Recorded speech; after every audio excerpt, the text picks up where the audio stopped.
Hello there, it's Deej here on my journey to catch 'em all. And today on Deej Thinking, it's just going to be a nice, short and sweet video. Going to be going over some regrades that I did with PSA.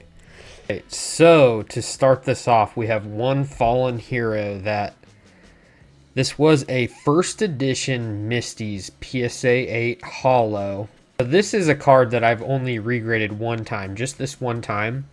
And I do not have the slab here because I accepted the offer that PSA gave to me, which those offers are incredible.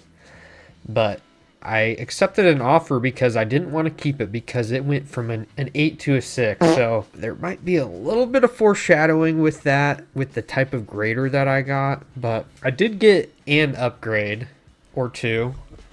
So let's go ahead and start with this one. It's the only CGC card that I regraded. And I got this from a Gachapon machine from some leftover crypto that I had. I just did a roll. And I think they valued this card in 9.5 at $150. And so I decided I was going to take it and try and regrade it. And I'm glad I did because it upgraded to the PSA 10, which doesn't have a ton of sales, but it goes anywhere from 500 to 1,000. So I made the right decision. So those Gachapon machines, those things are super interesting to me. I think they can be kind of profitable if you don't just accept all the offers. You just re-roll. They make percentages on you constantly. But if you can figure out how to sell some yourself, maybe you regrade some that graded too low. If they have it valued wrong, do it like that. Anyways, this isn't off the soapbox now. Anyways, so here is a first edition Holo Firo that got a 9. Now, the special thing about a lot of these cards is I opened them myself a long time ago. And I got this graded back in 2020 and it got a 9. So with a lot of these cards, supposedly there's harder grading now. And we'll see if that holds true. Because this went from a 9 to a 8. Extremely disgusting. This has got such nice holo on it. Such a nice card. Seriously, this is so clean. It could easily get a 9 if I sent it again, but I don't know if I will. Maybe if PSA ever gets known as laxing their grades again, I'll resend some of these, but I generally don't even like to keep the 8s. I'll keep the 9s and the 10s of my vintage stuff, but if it's an 8, I'd rather just have it in my binder. So I'm going to keep this for now, but that's a disappointing downgrade there.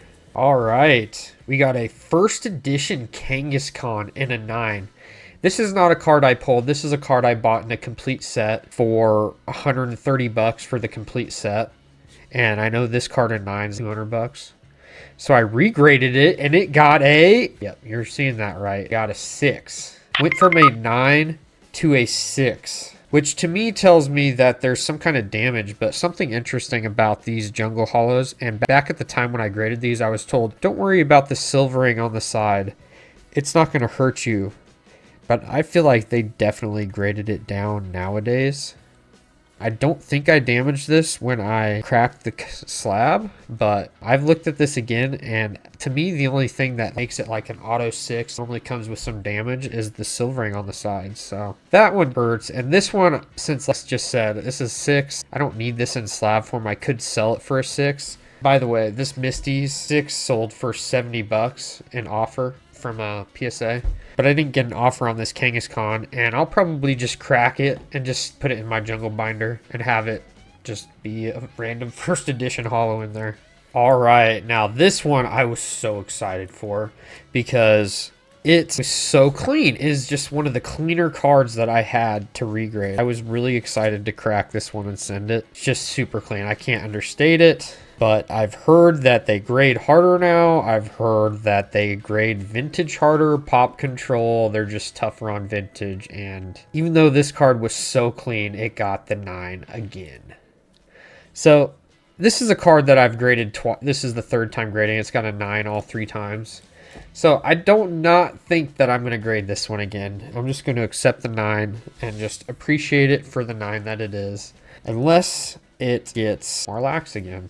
All right, here we got a first edition Clefable. This is another one that I thought was so clean. And this one is going to be staying in my collection because it got a 9 again. No reason to waste too much time on these ones. It's nice to see some consistency even over time. I feel like back then they should have given me some 10s, to be honest with you. All right, here's another Gyarados. This one is not a first edition, but it did have a 9 before, and I figured it was super clean. I might as well try again, and it got a 9 again. Pretty crappy. Again, I just sent these bulk because I don't want to waste a bunch of money regrading. It's definitely worth an upgrade. If even one of them gets an upgrade, all of the regrading fees are taken care of. It's so worth it. So this is another one that I got from a Gachapon machine. I think it was valued at 50. It's a secret rare Charmander with an extremely nice swirl coming out of his mouth like a little ember breath. So it had good centering, good edges, not the best surface. So it had 8.5 with Beckett. And I was like, if I can get an 8 or a 9 in PSA, this thing will be actually worth quite a bit. But PSA did not grade it the same. They gave it a 7. So, as you can see, it doesn't have a slab sleeve on this. So I've decided I'm going to crack this and put it in my binder and be my binder copy because it's got such a nice swirl. And now it's got a story with it. And I'll keep both of these labels with the card in my binder so the story can live with it forever too. Alright, last but maybe not least. This is a card that I have another label somewhere. This was a PSA 9 when I first got it graded originally.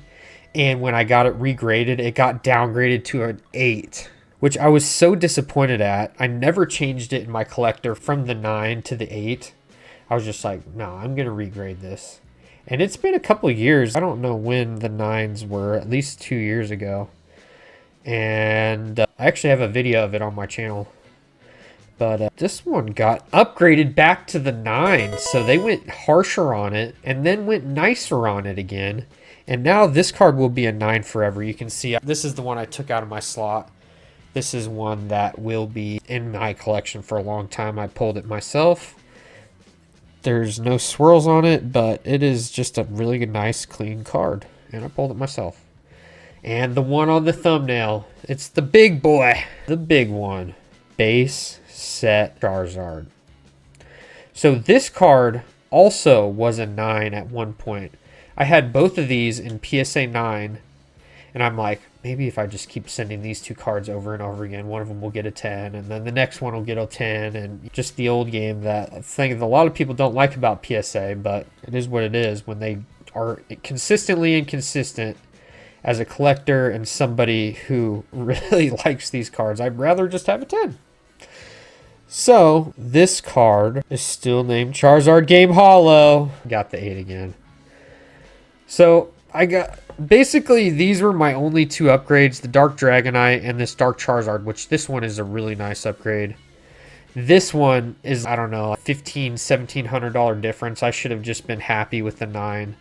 They're not going to give me a 10 unless it's legitimately a perfect card. I think that the centering's not quite perfect on this one. I think it definitely still could deserve a 9. I probably will regrade it again at some point. That's my only clean base set Charizard. I don't plan on grabbing another one.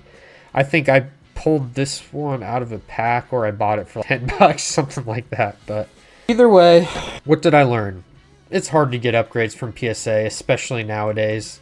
Unless they're cards that PSA graded now and just misgraded, then they might give it a 10. But if they gave it a 9 or something lower from back in the past, then I think it's going to be kind of hard. But that leads into my next experiment where I am going to try something with this specific card. I'm going to be sending it somewhere and I'm going to be trying to increase its value, increase its grade, but have the same cards. And I have several hundred cards that I'm going to experiment with. And it's going to be a really fun experiment. You're going to want to subscribe for that one. Not too great news, but you got to see some shiny cardboard. Have a good night. Because I know you're watching this at night. And if you like this video, don't forget to like, subscribe, leave a comment, and check out this video because you'll probably like this one too. And thanks again for joining me on my journey to catch 'em all. Hold me close till I get out.